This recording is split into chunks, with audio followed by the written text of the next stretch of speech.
Hello welcome to AKS IAS. రీసెంట్గా Telangana group 1 notification వచ్చింది and application process కూడా start అయిపోయింది అండ్ March 14th వరకు అప్లికేషన్ ఉంది. ఈ కాంటెక్స్ట్లో if you observe Telangana group 1 notification మొత్తం మీద వేకెన్సీస్ చూస్తే 563 పోస్టులు ఉన్నాయి. 563 పోస్టులలో కూడా మెజారిటీ ఆఫ్ ద పోస్టులు ఏ పర్టికులర్ డిపార్ట్మెంట్స్కి ఉన్నాయంటే ఒకటి డిఎస్పి పోస్టులు ఎక్కువ ఉన్నాయండి. డిఎస్పి పోస్టులు ఎక్కువ ఉన్నాయి. అదేవిధంగా ఎంపీడీఓ అండ్ ఈ పర్టికులర్ వీడియో చేయడానికి ముఖ్య కారణం ఏంటంటే చాలామంది యాస్పిరెంట్స్కి యూనిఫామ్డ్ జాబ్ సబ్ ఇన్స్పెక్టర్ అవ్వాలని లేదా డిప్యూటీ సూపరింటెండెంట్ ఆఫ్ పోలీస్ అంటే గ్రూప్ 1 స్థాయిలో ఉన్నటువంటి పోస్ట్ డిఎస్పి అయితే లేదా యూపీఎస్సీ స్థాయిలో ఐపీఎస్ అవ్వాలనుకుంటారు. స్టేట్ లెవెల్లో ఒక గెజిటెడ్ పోస్ట్ అనేది పోలీస్ శాఖలో గవర్నమెంట్ రిక్రూట్ చేసేటువంటి ఏకైక post deputy superintendent of police. ఈ డిప్యూటీ సూపరింటెండెంట్ ఆఫ్ పోలీస్కి కొన్ని ప్రత్యేకమైనటువంటి అవసరాలు ఉన్నాయి. ఉదాహరణకి age relaxation or age qualification కావచ్చు. At the same time physical measurements అనేటువంటివి మిగతా ఏ పోస్టులకి లేవు, కేవలం డిఎస్పీకి మాత్రమే ఉన్నాయి. ఎందుకంటే సెక్యూరిటీ ఫోర్స్ జాబ్ కాబట్టి డెఫినెట్లీ ఏజ్ రిలాక్సేషన్ కావచ్చు, లేదు అంటే ఈ physical measurements and physical efficiency test అనేటువంటిది. ఎఫిషియన్సీ టెస్ట్లు అంటే సాధారణంగా ఎస్ఐ కానిస్టేబుల్కి ఏదైతే రన్నింగ్ టెస్ట్ కానివ్వండి, లాంగ్ జంప్, హై జంప్ ఏవైతే ఉంటాయో అవి డిఎస్పీకి లేవు. So deputy superintendent of police అనేది మీ అందరికీ ఒక కల అయితే డెఫినెట్లీ పోస్టులు కూడా అత్యధికంగా ఉన్నాయి. 150 పోస్టులు కేవలం డిఎస్పీకి మాత్రమే ఉన్నాయి. డిప్యూటీ సూపరింటెండెంట్ ఆఫ్ పోలీస్ 150 పోస్టులు మొత్తం మీద అవుట్ ఆఫ్ 563 వేకెన్సీస్లో అత్యధికంగా పోస్టులు అనేటువంటివి హోంమంత్రిత్వ శాఖ నుంచి రిలీజ్ అయినటువంటి ఈ యొక్క డిఎస్పీకి మాత్రమే ఉన్నాయి. ఆ తర్వాత అత్యధికంగా 140 పోస్టులు ఎంపీడీఓకు ఉన్నాయి, అంటే రెవెన్యూ పంచాయతీరాజ్ డిపార్ట్మెంట్. సో ఈ డిఎస్పీ పోస్టుకి సంబంధించినటువంటి కంప్లీట్ డీటెయిల్స్ అంటే స్పెషల్ క్వాలిఫికేషన్ ఏమైనా కావాలా, లేదంటే ఉమెన్కి ఈ పర్టికులర్ పోస్టులలో ఏ పోస్టులకి ఎలిజిబిలిటీ ఉంది అండ్ ఏ పోస్ట్స్కి ఉమెన్కి ఎలిజిబిలిటీ లేదు అవి కూడా చూద్దాం. అంటే శాలరీ కూడా డిఎస్పీకి వచ్చేటువంటి శాలరీ ఇవన్నీ కూడా చూసేటువంటి ప్రయత్నం చేద్దాం.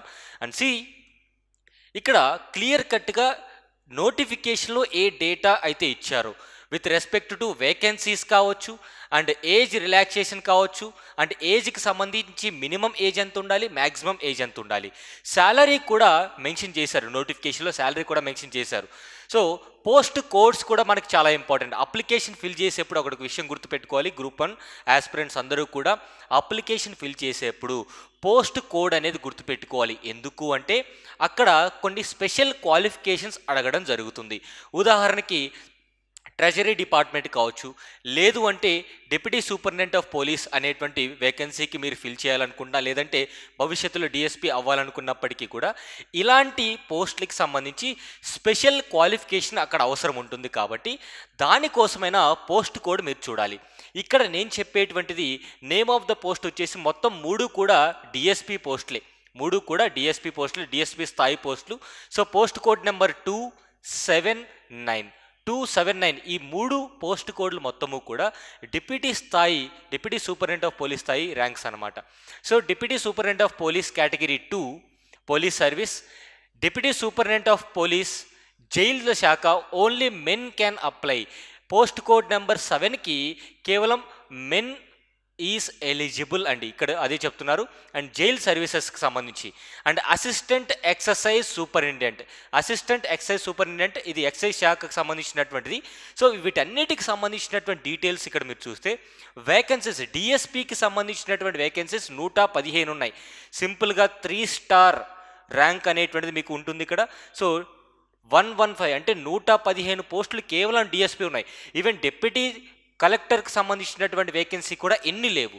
తర్వాత జైళ్ళ శాఖలో ఉన్నటువంటి సూపరింటెండెంట్ పోస్టులు 5 ఉన్నాయి and assistant superintendent of excise ఇవి మొత్తం కూడా 30 ఉన్నాయి. టోటల్గా 150 పోస్టులు కేవలం డిఎస్పీ అంటే పోలీస్ శాఖ నుంచి మాత్రమే ఉన్నాయి. ఇది ఒక్కటి గుర్తుపెట్టుకోండి. ఎందుకంటే అవుట్ ఆఫ్ 563 పోస్ట్స్ ఇవి మాత్రమే 150 పోస్టులు ఉన్నాయి. యూనిఫామ్ జాబ్ ఎవరైతే ఆశిస్తున్నారో, ప్రయత్నిస్తున్నారో వారందరికీ కూడా ఇది ఒక గొప్ప అవకాశం అండ్ మంచి అవకాశం కూడా. ఏజ్ రిలాక్సేషన్ కోసం ఒకసారి చూద్దాం. ఏజ్ రిలాక్సేషన్ చూస్తే ఒక్క పోస్ట్ కోడ్ నెంబర్ 7 తప్ప, అంటే డిప్యూటీ సూపరింటెండెంట్ ఆఫ్ ఈ యొక్క జైల్స్ శాఖకు సంబంధించి తప్ప 18 ఇయర్స్ ఉన్నప్పటికీ కూడా మీరు అప్లై చేసుకోవచ్చు.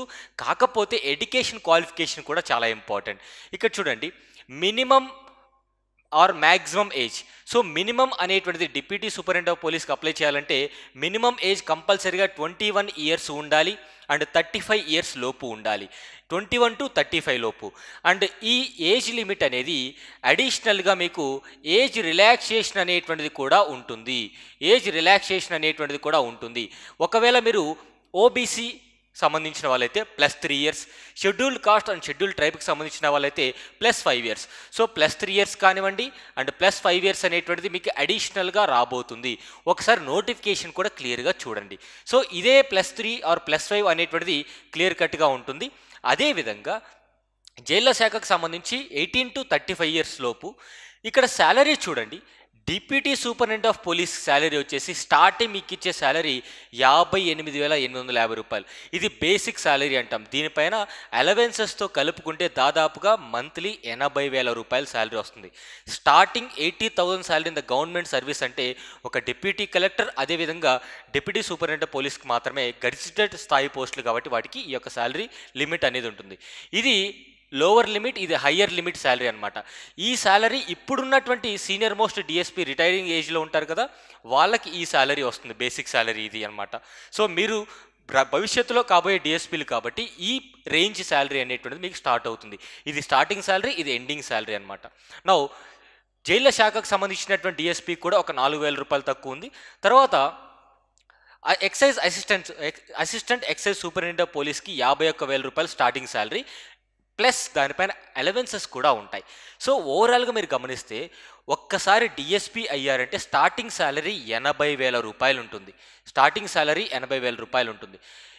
అట్ ద సేమ్ టైం మీకు ఇచ్చే కారు కానివ్వండి, మీకు ఇచ్చే సెక్యూరిటీ కానివ్వండి అండ్ హౌస్ కానివ్వండి, ఎవ్రీథింగ్ గవర్నమెంట్ భరిస్తుంది. అండ్ మోర్ ఇంపార్టెంట్లీ యూనిఫామ్ వేసుకుంటే ఆ దర్జానే వేరు. అండ్ ఇంకొక విషయం ఏంటంటే డిప్యూటీ కలెక్టర్ కావచ్చు ఆర్ డిఎస్పీ కావచ్చు, ఇద్దరూ కూడా gazetted level officers, revenue division స్థాయి పరిధిలో పనిచేయడం జరుగుతుంది, ప్రజలకు సేవలు అందించడం జరుగుతుంది. సో ఈ కాంటెక్స్ట్ని గుర్తుపెట్టుకోండి.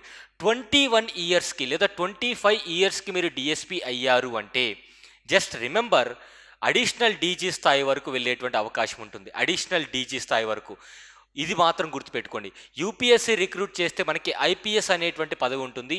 స్టేట్ లెవెల్లో హయ్యెస్ట్ పోలీస్ జాబ్ రిక్రూట్మెంట్ వచ్చేసి మనకి deputy superintendent of police. Within 8 to 10 years, 8 నుంచి 10 సంవత్సరాల లోపు మీరు ఒకవేళ డిఎస్పీ సర్వీస్ అనేది కొట్టి 8 నుంచి 10 సంవత్సరాల లోపు సర్వీస్ చేసినట్టయితే, ఒక 8 ఇయర్స్ సర్వీస్ చేసినట్టయితే కన్ఫర్డ్ ఐపీఎస్ అయిపోతారు. ఇంకా సేమ్ లైక్ మీకు ఒక ఐపీఎస్కి వచ్చేటువంటి ప్రమోషన్స్ అన్నీ కూడా రావడం జరుగుతుంది. So end of the day additional DG స్థాయి వరకు కూడా మీరు ఒక రాష్ట్రంలో వెళ్ళాలి, ఒక హయ్యర్ పొజిషన్కి వెళ్ళాలి అంటే definitely DSP is the best job. So group 1 స్థాయిలో మీరు ప్రిపరేషన్ అనేది, పోస్టులు కూడా ఎక్కువ ఉన్నాయి, 150 పోస్టులు ఉన్నాయి. ఇది ఒక పెద్ద మంచి పరిణామం అండ్ మంచి విషయంగా కూడా చెప్పుకోవచ్చు. అండ్ ఎడ్యుకేషన్ క్వాలిఫికేషన్ ఒకసారి చూద్దాం. ఎడ్యుకేషన్ క్వాలిఫికేషన్ మూడింటికి కూడా ఇవ్వడం జరిగింది. ఎడ్యుకేషన్ క్వాలిఫికేషన్ మూడింటికి కూడా post code number 2, number 7, number 9 మూడింటికి కూడా బ్యాచిలర్ డిగ్రీ ఉంటే సరిపోతుంది. ఇక్కడ బ్యాచిలర్ డిగ్రీ అనగానే మీరు నార్మల్ డిగ్రీ బీఎస్సీ అవ్వచ్చు, బీకామ్ అవ్వచ్చు, బీఏ అవ్వచ్చు, తర్వాత బీటెక్ చదవచ్చు, బీబీఏ చదవచ్చు, ఎనీ డిగ్రీ. కాకపోతే ఇక్కడ ఒక క్లాజ్ ఏంటంటే మీరు ఒకవేళ డిస్టెన్స్లో విద్య పూర్తి చేసుకున్నట్టయితే, అంటే డిస్టెన్స్లో డిగ్రీ కంప్లీట్ చేసుకున్నట్టయితే మీరు కంప్లీట్ చేసినటువంటి ఈ డిస్టెన్స్ సర్టిఫికేట్ ఏదైతే ఉంటుందో ఆ పర్టికులర్ కాలేజ్ని కానివ్వండి, ఆ పర్టికులర్ యూనివర్సిటీని కానివ్వండి యూజీసీ రికగ్నైజ్ చేసి ఉండాలి. ఇదొక్కటి మళ్ళీ చెప్తున్నాను. కొన్ని సందర్భాల్లో ఏం జరుగుతుందంటే డిస్టెన్స్ ఎడ్యుకేషన్ పేరు చెప్పి చాలామంది మోసాలు చేస్తూ ఉంటారు. కేవలం సర్టిఫికేట్ వస్తుంది, ఆ పర్టికులర్ కాలేజ్ అనేది ఎక్కడ ఉండదు, దాని యొక్క రికగ్నేషన్ అనేది యూజీసీ కూడా చేసి ఉండదు. డిస్టెన్స్ ఎడ్యుకేషన్ కూడా ఓకే, యు ఆర్ ఎలిజిబుల్. కానీ మీరు ఎక్కడైతే డిస్టెన్స్ ఎడ్యుకేషన్ కంప్లీట్ చేశారో ఆ పర్టికులర్ ఇన్స్టిట్యూషన్ కాలేజ్ని యూజీసీ రికగ్నైజ్ చేసి ఉండాలి. మీరు ఏ కాలేజీలో చదివినా సరే, గవర్నమెంట్ యూనివర్సిటీలో చదివినా, నార్మల్ గవర్నమెంట్ కాలేజీలో చదివినా, ప్రైవేట్ కాలేజీలో చదివినా సరే, ఆ ప్రతి కాలేజెస్ అనేటువంటివి మీరు చదివినటువంటి 3 సంవత్సరాల డిగ్రీ అనేటువంటిది ఆ కాలేజ్ని ప్రభుత్వం, కేంద్ర ప్రభుత్వం కావచ్చు, రాష్ట్ర ప్రభుత్వం కావచ్చు, లేదంటే యూజీసీ కావచ్చు, ఎవరో ఒకరు రికగ్నైజ్ చేసి ఉండాలి. ఇది మాత్రం గుర్తుపెట్టుకోండి. అంటే కంపల్సరీగా డిగ్రీ కంప్లీట్ చేసి ఉండాలి. బీటెక్ వాళ్ళు కూడా ఎలిజిబుల్ అవుతారు. ఈ 3 పోస్టులకి కూడా కామన్ డిగ్రీ ఉంటే సరిపోతుంది. ఈ 3 పోస్టులకి కూడా కామన్ డిగ్రీ ఉంటే సరిపోతుంది. ఇది చాలా చాలా ఇంపార్టెంట్. ఎడ్యుకేషన్ క్వాలిఫికేషన్ డిస్టెన్స్లో చేయొచ్చు, కానీ మీరు చేసినటువంటి సర్టిఫికేట్ ఏదైతే ఉంటుందో ఆ సర్టిఫికేట్లో ఏ ఇన్స్టిట్యూషన్ అయితే మెన్షన్ చేశారో ఆ ఇన్స్టిట్యూషన్ని యూజీసీ రికగ్నైజ్ చేసి ఉండాలి, లేదా స్టేట్ గవర్నమెంట్ రికగ్నైజ్ చేసి ఉండాలి. అది ఉంటే సరిపోతుందన్నమాట. తర్వాత ఇక్కడ మోస్ట్ ఇంపార్టెంట్లీ పోలీస్ సర్వీసెస్లోకి మనం జాయిన్ అవ్వాలంటే ఖచ్చితంగా మనకి ఉండాల్సినటువంటి మోస్ట్ ఇంపార్టెంట్ రిక్వైర్మెంట్ ఏంటంటే ఫిజికల్ రిక్వైర్మెంట్స్ అనేవి కొంత ప్రత్యేకత ఉండాలి. మిగతా పోస్టుల లాగా కాకుండా, అంటే ఎంపీడీఓ కావచ్చు, లేదంటే డిప్యూటీ కలెక్టర్ కావచ్చు, వాటికి సంబంధించి ఎక్కడా కూడా ఫిజికల్ మెజర్మెంట్స్ లేదా ఫిజికల్ రిక్వైర్మెంట్స్ ప్రత్యేకంగా మనకు మెన్షన్ చేయరు, ఎందుకంటే వాటికి అవసరం లేదు కాబట్టి. కానీ డిఎస్పీకి కంపల్సరీగా ఉండాలి. ఇక్కడ పోస్ట్ కోడ్ నెంబర్ 297 డిఫరెంట్గా ఇచ్చాను చూడండి. ఎందుకంటే పోస్ట్ కోడ్ నెంబర్ 2కి 9కి సేమ్ ఫిజికల్ రిక్వైర్మెంట్ అవసరం. పోస్ట్ కోడ్ నెంబర్ 7 అంటే జైళ్ల శాఖ డిఎస్పీకి కావాల్సినటువంటి అవసరాలు డిఫరెంట్గా ఉన్నాయి. ఇక్కడ హైట్ అండ్ చెస్ట్, ఇది కేవలం చెస్ట్ మెజర్మెంట్ అనేది కేవలం మెన్కి మాత్రమే, ఉమెన్కి లేదు. ఇది గుర్తుపెట్టుకోండి. తర్వాత ఎంత హైట్ ఖచ్చితంగా ఉండాలి డిఎస్పీ పోస్టుకు మీరు అప్లై చేస్తున్నారు అంటే ఖచ్చితంగా మీరు చూసుకోవాల్సినటువంటి మొదటి అంశం ఏంటంటే నాట్ లెస్ దాన్ 165 సెంటీమీటర్స్, అంటే 165 సెంటీమీటర్ల కంటే మీ యొక్క ఎత్తు అనేది తగ్గకూడదు. సార్ 1 సెంటీమీటర్ తగ్గినా ఏం పర్లేదు కదా? నో. ఇక్కడ ఒక విషయం గుర్తుపెట్టుకోవాలి. ఈ 1 సెంటీమీటర్ అనేది రిలాక్సేషన్ ఎవరికి ఇచ్చారు అంటే కేవలం ట్రైబల్ పీపుల్కి మాత్రమే, షెడ్యూల్డ్ ట్రైబ్స్కి మాత్రమే ఆ యొక్క రిలాక్సేషన్ ఇవ్వడం జరిగింది. ఈ యొక్క హైట్ చెస్ట్ రిలాక్సేషన్స్ కూడా ఇచ్చారు నోటిఫికేషన్లో, అది కూడా తెలియజేస్తాను ఎవరికి రిలాక్సేషన్ ఇచ్చారు, ఎవరికి ఇవ్వలేదు. సో సాధారణంగా హైట్ అనేటువంటిది మీరు డిఎస్పీ పోస్ట్కి అప్లై చేయాలి అంటే ఖచ్చితంగా 165 సెంటీమీటర్స్ ఉండే విధంగా చూసుకోండి. ఒకవేళ మీరు అప్లై చేసేప్పుడు ఫిజికల్ రిక్వైర్మెంట్స్ ఉన్నాయి అన్నట్టుగా అక్కడ ఎస్ అని క్లిక్ చేస్తారు, కాకపోతే తీరా రిజల్ట్ వచ్చిన తర్వాత మీకు ఈ యొక్క రిక్వైర్మెంట్స్ లేవు. అలాంటప్పుడు ఏమవుతుంది? మీ యొక్క పోస్ట్ పోతుందా? పోదు. మీకు డిఎస్పీ రాదు, మిగతా పోస్టులకి మీరు ఎలిజిబుల్ అవుతారు. ఒకవేళ ఇది కేవలం డిఎస్పీకి మాత్రమే కాదు, మీరు అప్లికేషన్ ఫిల్ చేసేటప్పుడు ప్రత్యేకమైనటువంటి క్వాలిఫికేషన్స్ ఉన్నటువంటి పోస్టులు అక్కడ మెన్షన్ చేశారు. ఆ ప్రత్యేకమైనటువంటి క్వాలిఫికేషన్ ఎస్సా నో క్లిక్ చేయాలి. నో అయితే నో అని, ఎస్ అయితే ఎస్ అని. లేదు పొరపాటున ఎస్ అని క్లిక్ చేసి భవిష్యత్తులో ఆ క్వాలిఫికేషన్ లేదు అని తెలిస్తే మీకు ఉద్యోగం ఏమీ పోదు, కేవలం ఆ పర్టికులర్ పోస్ట్కి మీరు ఎలిజిబుల్ అవ్వరు. మిగిలినటువంటి పోస్టులలో మీకు మీ మార్కులకి ఏ పోస్ట్ అయితే వస్తుందో అది ఇవ్వడం జరుగుతుంది. ఇది మాత్రం బాగా గుర్తుపెట్టుకోండి. తర్వాత చెస్ట్ వితౌట్ బ్రీతింగ్, అంటే మనం బ్రీతింగ్ చేయకముందు మన చెస్ట్ ఎంత ఉండాలి అంటే 81.3 సెంటీమీటర్స్ ఉండాలి.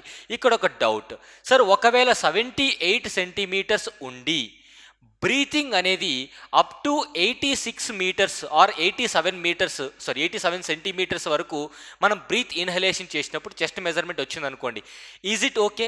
Yes, it is okay.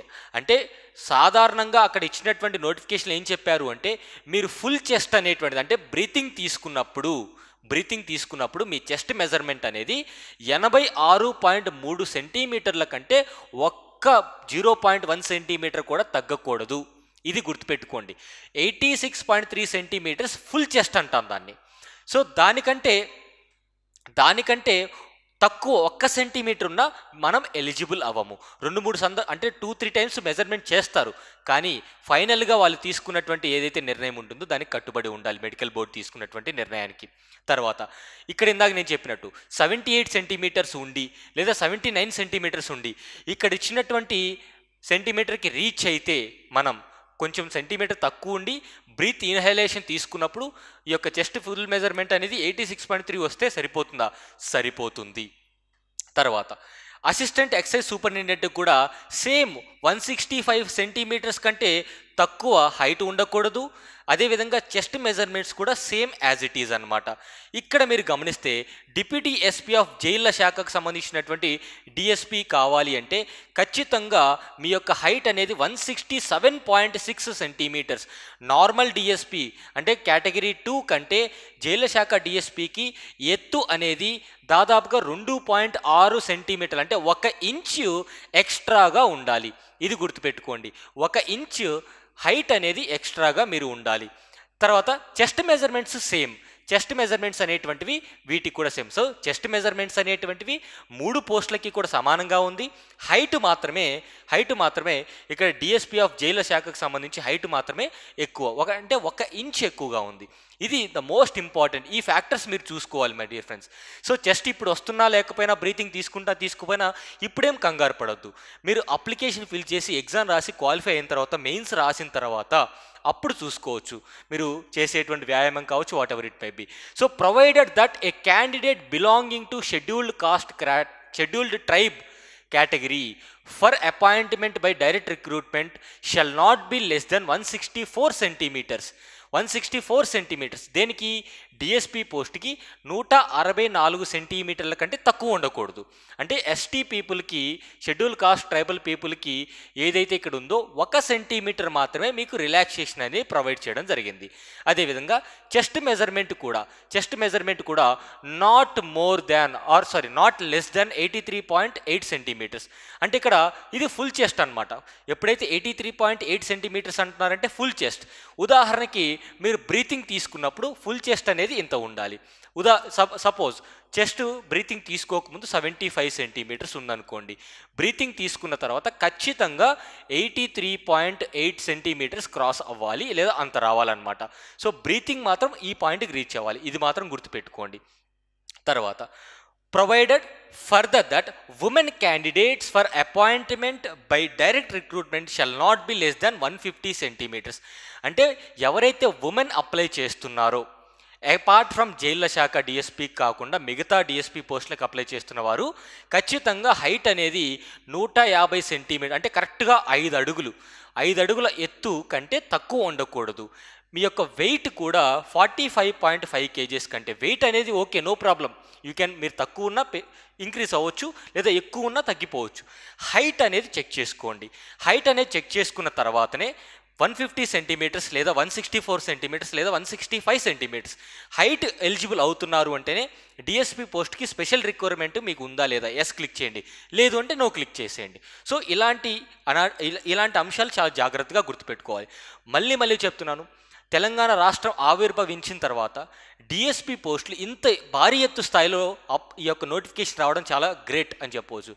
150 పోస్టులు కేవలం డిఎస్పీ ఉన్నాయంటే మీరు అర్థం చేసుకోండి దానికి ఉన్నటువంటి ఇంపార్టెన్స్ ఏంటి. భవిష్యత్తులో డిఎస్పీ స్థాయి పోస్టులు 150 వస్తాయని నేనైతే అనుకోవట్లేదు. వస్తే మంచి విషయమే, కానీ వచ్చినటువంటి అవకాశాన్ని మాత్రం మీరు సద్వినియోగం చేసుకోవాలని మనస్ఫూర్తిగా కోరుకుంటున్నాను.